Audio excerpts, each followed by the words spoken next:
아멘. 네, 오늘은 돌을 옮겨 놓으라, 돌을 옮겨 놓으라 라는 제목으로 하나님의 말씀을 전하도록 하겠습니다.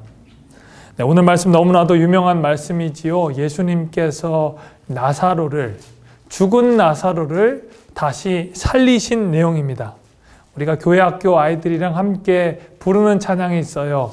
예수님이 말씀하시니 물이 변하여 포도주 됐네.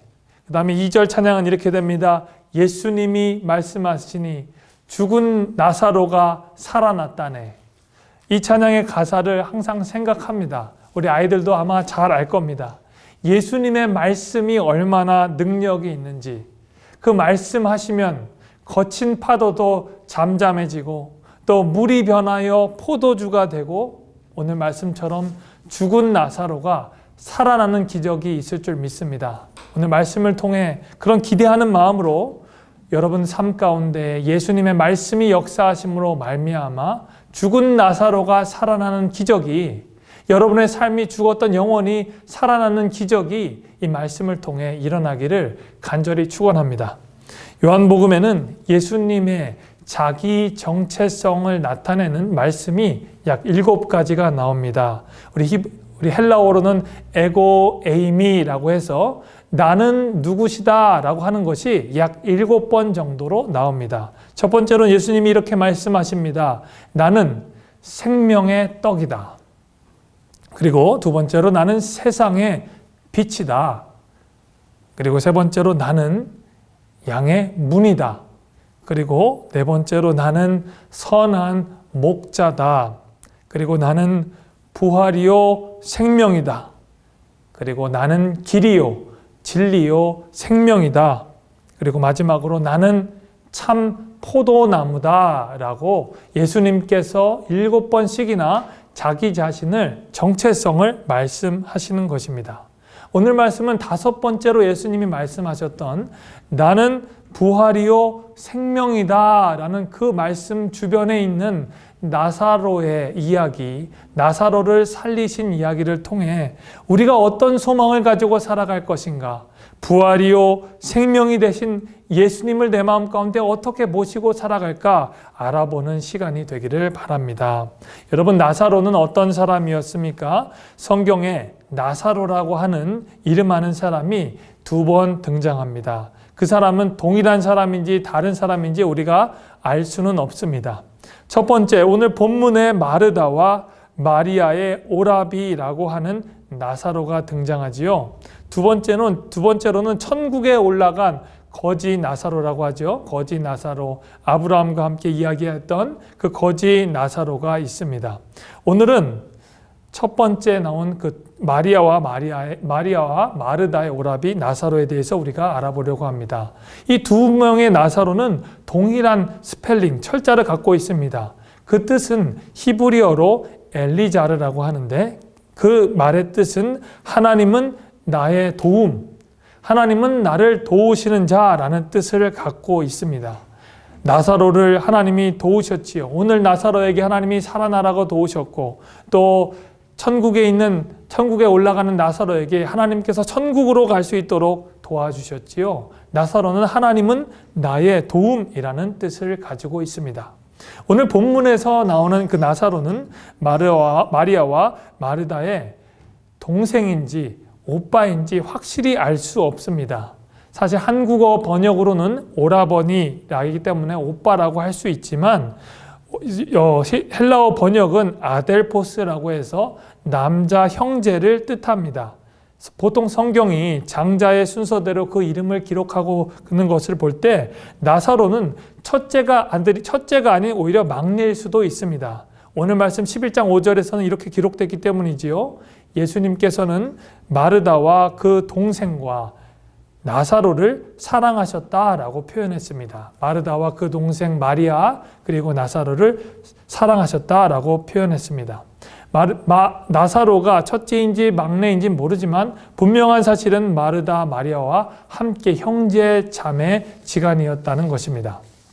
마르다와 마리아는 어떤 사람이었을까요? 마르다 마리아는 예수님에 대한 굉장한 열심이 있었습니다.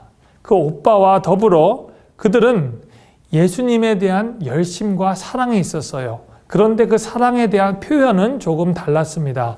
마르다는 예수님을 자기 손으로 대접하는 것에 굉장히 열심히 있었습니다. 예수님이 오셨을 때 그 누구보다도 열심히 예수님을 대접하기를 준비했던 사람이었지요. 그런데 마리아는 조금 달랐어요. 마리아는 예수님의 말씀과 그의 마음을 알기를 사모했습니다. 말씀을 얼마나 사모했는지 예수님 곁에 앉아서 그 말씀 듣기를 사모했습니다. 늘 말씀을 묵상하는 사람이 바로 마리아였습니다. 그들의 기질은 좀 달랐지만 동일한 것은 하나님에 대한 열망, 그리고 예수님에 대한 열망으로 가득 찼습니다. 나사로도 그랬던 것 같아요. 나사로도 예수님을 사랑했던 사람이었는지 예수님께서 나사로와 마르다와 마리아를 너무나도 사랑하셔서 그들을 사랑하셨다라고 표현했습니다. 예수님도 그들을 사랑하시고 그들도 예수님을 사랑하니까 얼마나 아름다운 관계였겠습니까? 그래서 본문에서 나사로의 생명이 위태로워지자 마르다와 마리아는 자기의 오라버니였던 나사로를 살리기 위해서 예수님을 급히 부르는 장면이 나옵니다. 어려울 때, 힘들 때 우리 오빠 나사로, 우리 동생 나사로를 살릴 사람은 바로 예수님밖에 없음을 그들이 알고 자기의 전가를 전할 사람을 불러서 예수님을 불러오기를 원합니다. 그런데 예수님은 그 소식을 듣고 안타까워하시기만 하고 당장 자기의 발걸음을 옮기지는 않습니다. 얼마나 답답했겠어요. 그들의 지체함이, 예수님의 지체함이 얼마나 마르다와 마리아에게는 답답했겠습니까? 하지만 그들의 마음 가운데는 예수님이 오시면 분명히 상황이 변할 것이라는 기대감이 있었습니다. 그러나 하루가 지나고 이틀이 지나고 나흘째가 되어서야 예수님께서 베다니에 도착하시게 됩니다. 마리아와 마르다의 마음은 어땠을까요? 오늘 말씀에 쭉 나오게 됩니다. 여러분 신앙생활을 하면서 여러분 마리아와 마르다의 마음 가운데 있지는 않습니까? 하나님 앞에 간절한 기도 제목이 있고 이 기도 제목은 도저히 하나님 뿐이 아니면 해결될 수 없는 기도 제목이 있으면 우리는 하나님 앞에 가져오게 됩니다. 하나님 앞에 가지고 나와서 하나님 이 기도 제목 하나님 잘 아시지요? 응답해 주세요. 하나님 저와 하나님 얼마나 친밀한 관계입니까? 제가 매일 하나님 앞에 기도드리지 않습니까? 하나님 이 기도 제목을 응답해 주시옵소서 라고 하는 기도 제목이 있습니다. 그런데 이 기도 제목이 하루가 지나고 또 이틀이 지나고 또 기도 제목이 이루어지지 않으면 우리 마음 가운데 좌절감 또 절망감이 있을 수 있습니다. 그 기대는 절망을 떠나서 하나님에 대한 원망으로 변하기도 합니다. 여러분 그것을 가지고 어떻게 해야 되는가? 하나님 앞에 계속적으로 기도해야 되는가? 오늘 말씀을 통해 우리가 알아보길 소망합니다. 예수님께서는 오늘 말씀을 통해서 우리의 삶 가운데 부활이 되시고 승리되신 예수님을 놓치지 않고 증거하며 나타내기를 원하십니다. 오늘 말씀을 통해서 하나님께서 나사로에게 지체하면서 그를 나중에 살리셨던 그 이유가 무엇인지 세 가지를 통해서 알아보길 원합니다. 첫 번째, 오늘 말씀을 통해서 하나님이 왜 나사로를 살리셨을까? 그것은 바로 절망 가운데에 부활의 소망을 믿게 하시기 위해서였습니다. 다시 말씀드리겠습니다. 절망 가운데 부활의 소망이 되신 예수님을 믿게 하시기 위하였습니다. 예수님께서는 나사로에 관한 소식을 들으셨을 때 약 베다니에서 처음에는 약 20마일 정도 떨어진 곳에 머물고 계셨습니다. 예수님께서 그 소식을 듣고 나서 바로 움직이시지 않아요. 그리고 나사로에게 바로 가지 않으시고 이틀이나 더 유한 후에 베다니로 가시게 됩니다. 첫째 날 예수님께서 그 이야기를 듣고 이틀 더 유한하시고 셋째 날이 되어서 이제 출발하시고 넷째 날째 도착하신 것이 바로 예수님의 모습이었습니다. 예수님의 3일, 4일 동안 지체하고 있을 때 얼마나 안타까웠을까요? 나사로는 예수님께 그 전가를 전했을 그 시기에 벌써 죽음을 맞이했습니다. 육체적인, 그러니까 의학적인 죽음을 맞이했습니다. 예수님이 도착하신 때가 벌써 나사로가 죽은 지 3일이 지나 나흘째가 되었기 때문이지요. 유대의 달력 또 이스라엘에서는 사람이 죽으면 보통 당일에 매장하거나 아무리 늦어도 3일 이내에는 매장하였습니다. 유대 관념상 3일 동안은 그 영혼의 시신이 떠나지 않아 살아날 수 있다는 가능성이 있어서 3일 지나고 4일째 되는 날 매장하기도 하였습니다.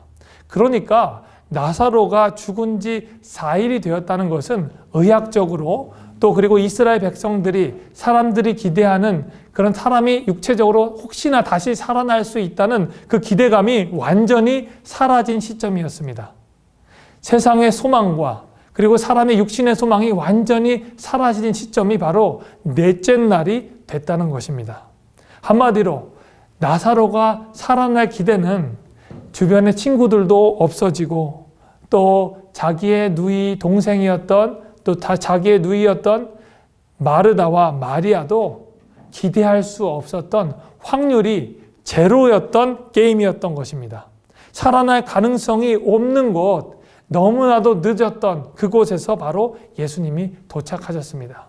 사람이 육체적으로 물에 빠지면 심폐호흡이 사람이 구할 수 있는 시간, 한마디로 숨이 정지되어서 살아날 수 있는 시간이 숨을 다시 쉬어야 되는 시간, 한마디로 산소가 공급되어야 되는 시간이 약 4분 정도라고 합니다. 웬만한 사람은 4분이 지나가면 뇌가 정지한다고 해요. 뇌에 산소가 공급되지 않기 때문에 뇌사 상태에 이르르고 결국에는 온몸이 마비가 되어서 심장이 뛰지도 않고 마비가 되어서 죽는 경우가 생긴다는 거예요. 그렇기 때문에 우리가 살아나기 위해서는 산소가 공급되기 위해서는 3, 4분의 그 골든타임을 놓쳐서는 안 된다는 것입니다.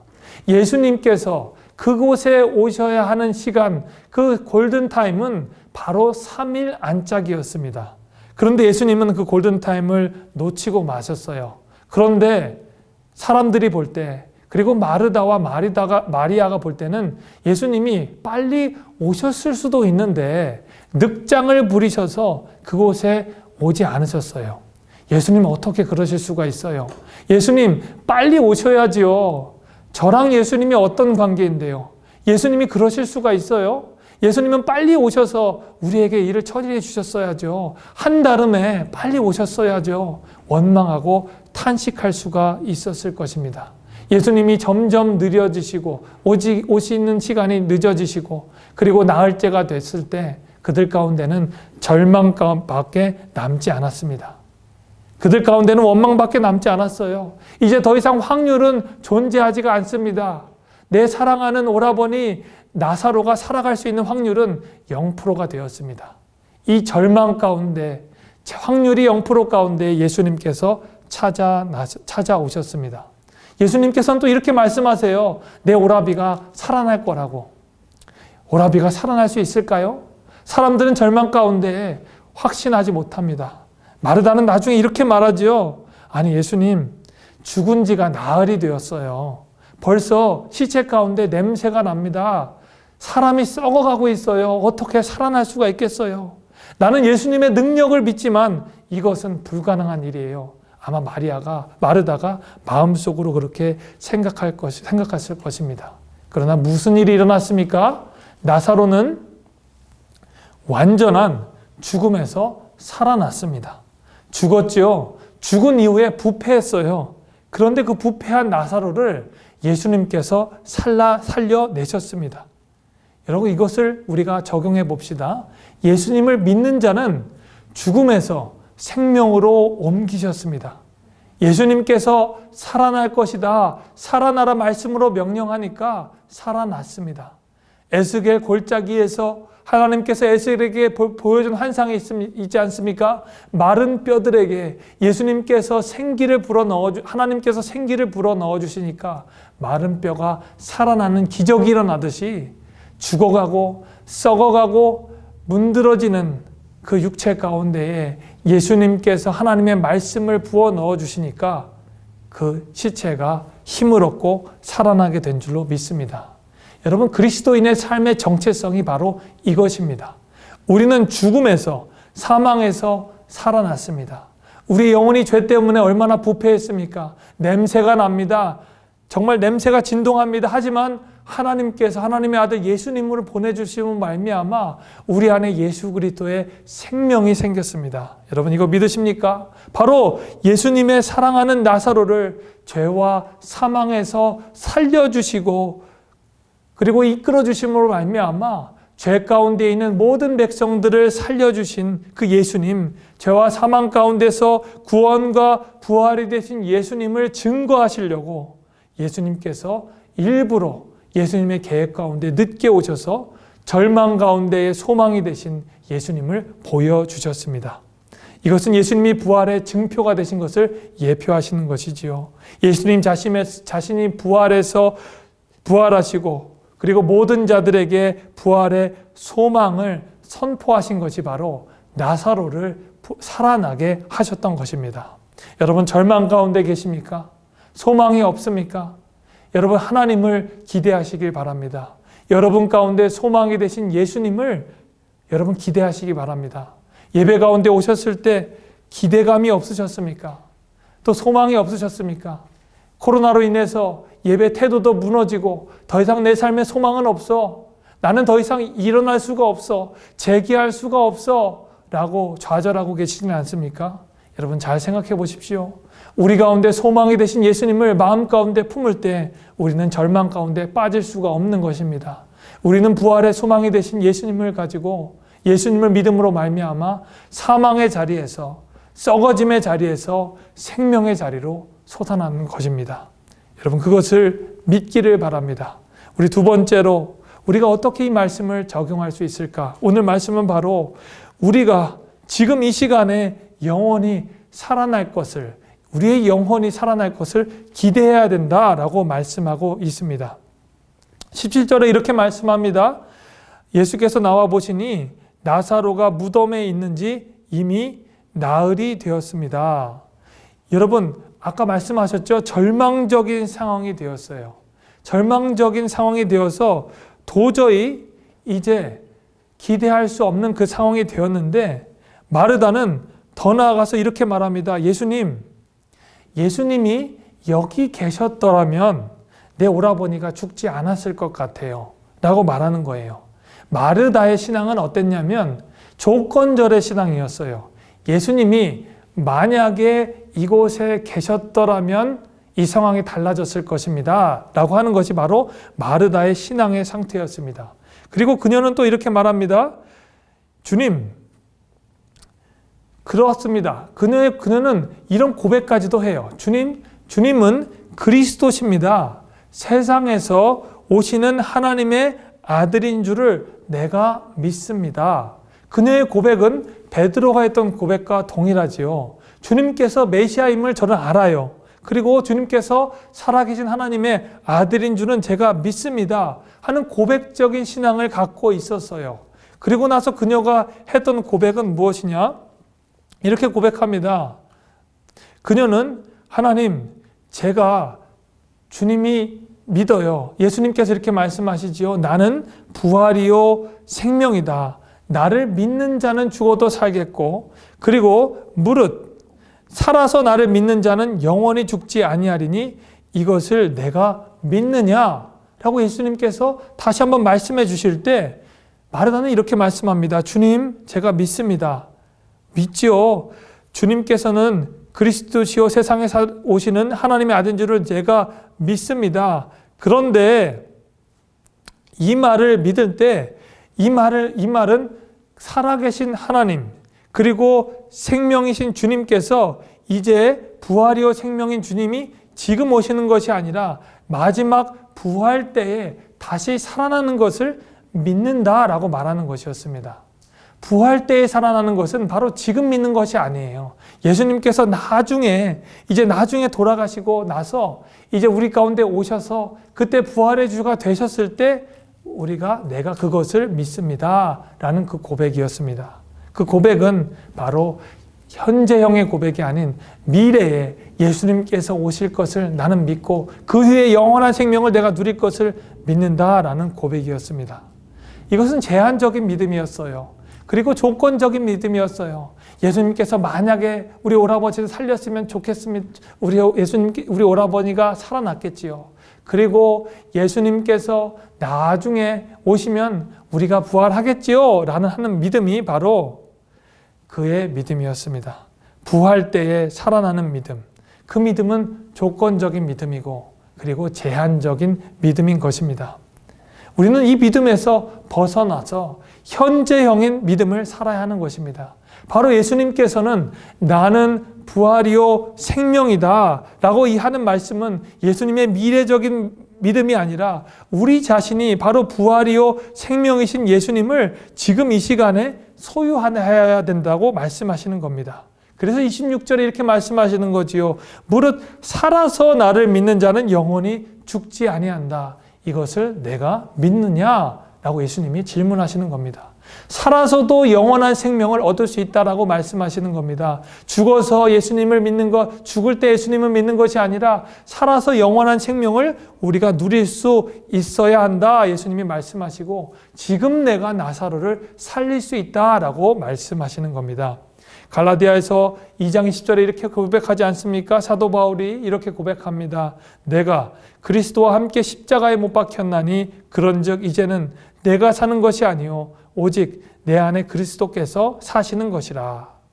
제가 전반부만 읽었습니다. 내가 십자가에 못 박혔는데 이제는 내가 사는 것이 아니라는 겁니다. 지금 이제는 이 시간에는 내가 사는 것이 아니라 내 안에 계신 예수님께서 사시는 것이다 라고 말씀하시는 겁니다.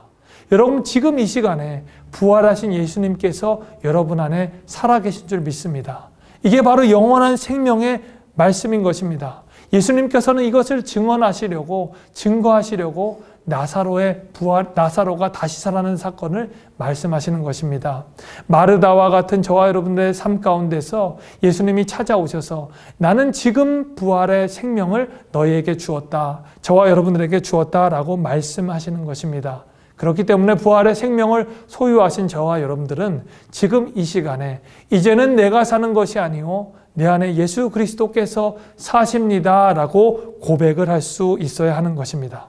여러분 코로나로 많은 상황과 어려움이 있지요.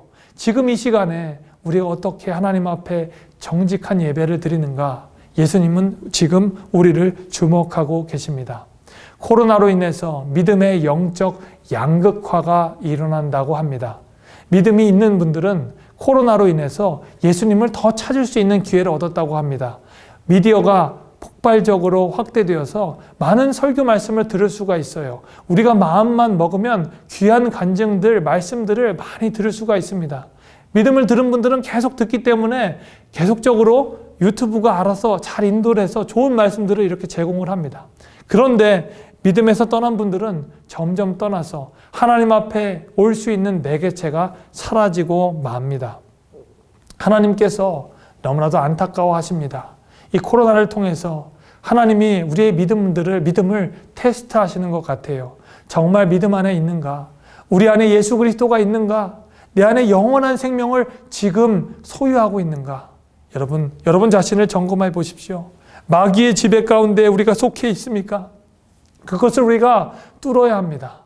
우리의 마음 가운데 지금 오신 예수님을 소유함으로 말미암아 우리의 영혼이 풍성해져야 합니다.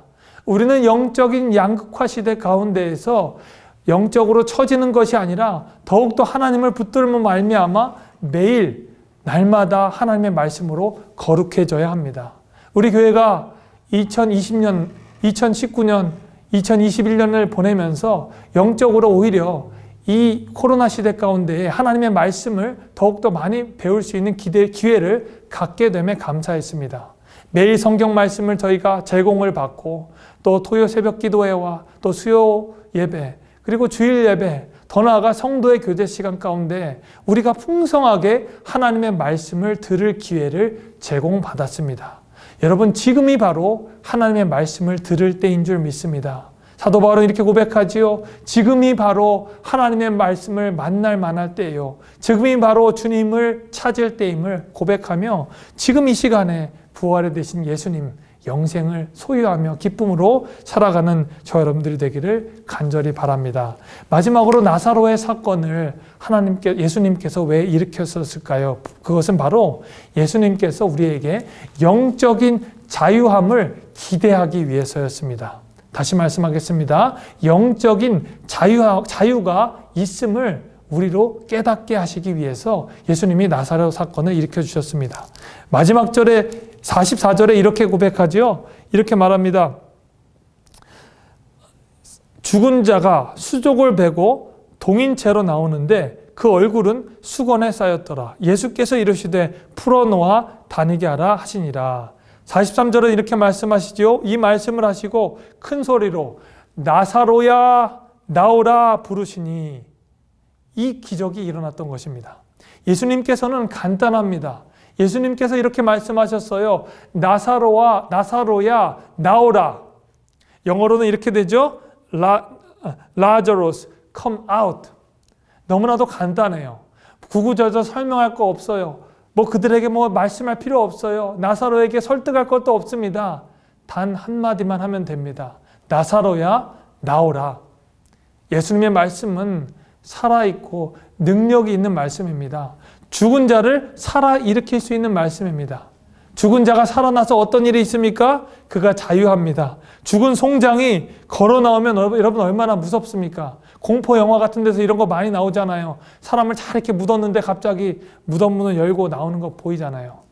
나사로에게 예수님께서 살아나라 명령하셨는데 어떤 일이 일어났습니까? 나사로가 일어납니다. 살아납니다. 송장 가운데 배로 동인채로 나오는데 그 얼굴은 수건에 차 있습니다. 이것은 감사하고 기쁜 것이 아니라 사실 무서운 일입니다. 그 정도로 공포가 일어나는 일입니다. 불가능한 일이 일어났기 때문에.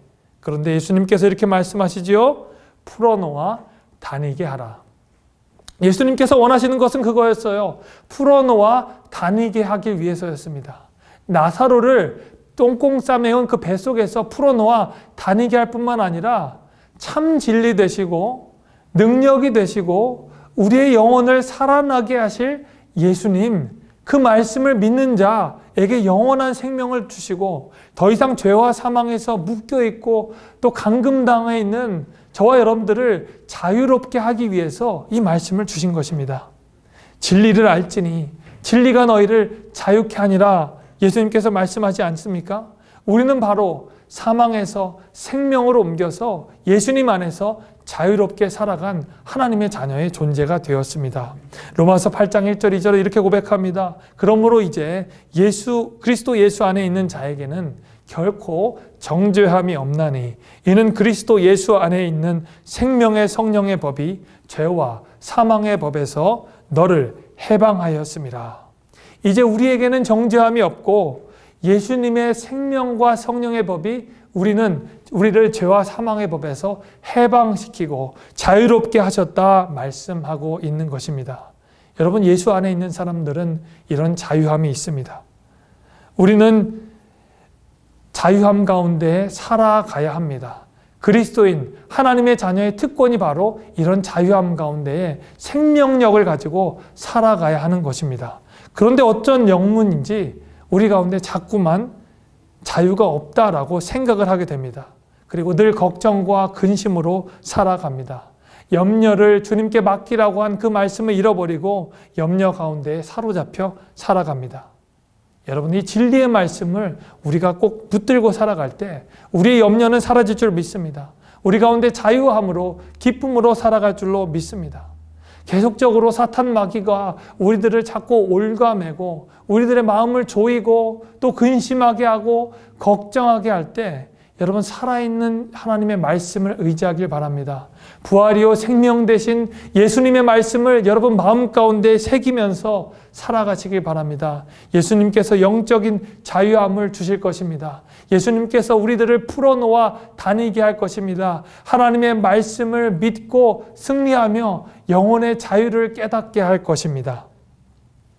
여러분, 요즘에 살아가면서 많은 분들이 우리에게는 자유함이 있다라고 외칩니다. 자유 가운데에서 정말 많은 것들을 할 수 있습니다. 제약이 없어요. 유비쿼터스 시대라고 하잖아요. 어느 공간에서든지 우리가 하고 싶은 것을 마음껏 할 수 있는 시대가 되었습니다. 그런데 어찌된 영문인지 오히려 자유가 없어지고 자유가 속박되었다고 많은 학자들이 이야기합니다. 많은 사람들이 획일화된 사회 가운데 살아간다는 거예요. 많은 사람들이 실질적으로 자기의 사고로 생각하는 것이 아니라 미디어에 장악이 되어서 그 미디어가 원하는 의도대로 자기의 생각 없이 끌려다니는 시대가 되었다고 말하는 것입니다. 어린아이들도 마찬가지지요. 점점 어린아이들이 미디어에 노출되는 시간이 많아집니다. 아이들이 게이밍과 오락에 중독되어서 자기들이 갖고 있는 정말 재밌는 취미들을 상실하고 맙니다. 아이들의 비만지수가 올라가고요. 그리고 아이들은 밖에서 활동하는 시간이 점점 줄어들고 맙니다.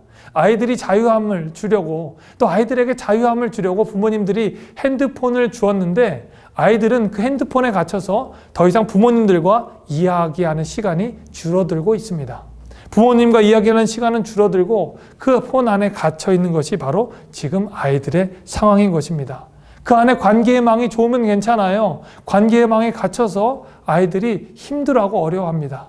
관계 가운데 왕따가 되지 않으려고 아이들이 노력하면서 그 관계를 잘 유지하려고 아이들이 힘들어하고 있습니다. 이게 바로 지금 살고 있는 상황인 거예요. 제가 어떤 책을 읽었더니 아이들이 자기가 게임 중독이 되어서 게임에서 헤어나오고 싶은데 헤어나오지를 못하는 거예요. 너무나 중독이 되고 그 레벨을 업그레이드 해야 되는데 그 강박관념에 사로잡혀서 중독 치료를 받는데 치료가 되지 않습니다. 어떤 아이는 자기의 모습에 자괴감을 느끼고 자기 손가락을 자르는 아이도 있었습니다. 참 안타까운 일이에요. 우리에게 자유함을 주었는데 자유함을 주어서 아무거나 다 할 수 있는데 오히려 그것이 그 매개체가 우리를 구속하고 말았습니다. 하나님께서는 우리에게 말씀하세요. 진리를 알지니 진리가 너희를 자유케 하리라. 오직 하나님의 말씀 안에 자유함에 있음을 우리가 알아야 합니다. 우리에게 많은 세상의 편리함과 세상의 이기들이 우리들에게 편리함을 주고 우리를 자유하게 할 것이라고 미혹할지라도 그것에는 참된 진리가 없는 것을 깨달아야 할 것입니다. 오로지 예수 그리스도의 말씀, 하나님의 말씀만이 우리 가운데 새로운 생명을 주시고 우리에게 영적인 자유함을 주시는 것입니다. 말씀을 정리합시다. 여러분, 하나님께서 우리에게 나사로의 말씀을 주셨습니다. 그리고 나사로를 통해서 나사로가 새로 태어나고 그리고 나사로가 다시 살아나는 것을 경험하게 하셨습니다. 일찍 오셨을 수도 있는데 예수님께서 지체하면서 나사로의 다시 살아나는 것을 보게 하는 것은 바로 절망 가운데 소망이 되신 예수님을 의지하기 위해서였습니다. 그리고 부활이 되신 그리고 생명이 되신 예수님을 온전히 기대하며 살아가길 원하셨습니다. 그리고 우리 가운데 영적인 자유함이 있음을 깨닫게 하시고 풀어놓아 다니게 할 것을 기대하며 살게 하신 바로 예수님의 뜻이 있었습니다. 예수님은 외치십니다. 나는 부활이요 생명이다 라고 외치시며 지금 이 생명을 소유하라 라고 예수님이 말씀하고 있는 것입니다. 사람들이 할 일은 하나도 없었어요. 그 생명을 믿는 것 하나뿐이었습니다. 그런데 사람들에게 예수님이 시키신 것, 마르다와 그 사람들에게 시키신 것이 단 하나가 있습니다. 그것이 무엇입니까? 바로 예수님이 이렇게 말씀하시지요. 예수님께서 39절에 이렇게 말씀하십니다. 예수께서 이르시되 돌을 옮겨 놓으라 하시니 그 죽은 자의 눈이 마르다가 이르되 주여 죽은 지가 나흘이 되었으니 벌써 냄새가 나나이다. 예수님께서 한 가지 원하신 것이 있었어요. 바로 돌을 옮겨 놓는 것입니다. 무덤에 돌을 옮겨 놓으라고 예수님께서 사람들에게 말씀하셨어요. 사람들이 지체하고 원망하고 이해하지 못했지만 사람들은 그 말씀에 순종합니다. 41절에 돌을 옮겨 놓으니 라고 말씀하시지요. 사람들이 돌을 옮겨 놓으니 나사로가 일어나고 또 하나님의 말씀을 듣고 그가 풀어놓아 다니는 기적을 얻게 되었습니다. 여러분, 하나님께서 우리에게 말씀하실 것입니다. 하나님께서 우리에게 하나님의 섭리를 모든 것을 다 주관하시지만 우리가 하나님 앞에 모든 것을 다 맡기고 우리의 삶과 행동을 아무것도 하지 않으면 우리 가운데 역사가 일어나기 힘든 것입니다. 하나님은 우리에게 순종하기를 원하십니다. 그것은 바로 돌을 옮기는 순종이지요. 무덤과 예수님과 막혔던 그 돌이 있습니다. 그 돌은 우리가 하나님의 말씀에 성령의 인도하심을 통해서 반응할 때, 우리의 힘으로 하나님의 성령의 인도하심으로 돌을 옮길 때 하나님의 역사가 일어납니다. 여러분, 하나님과의 관계가 무엇으로 막혔습니까?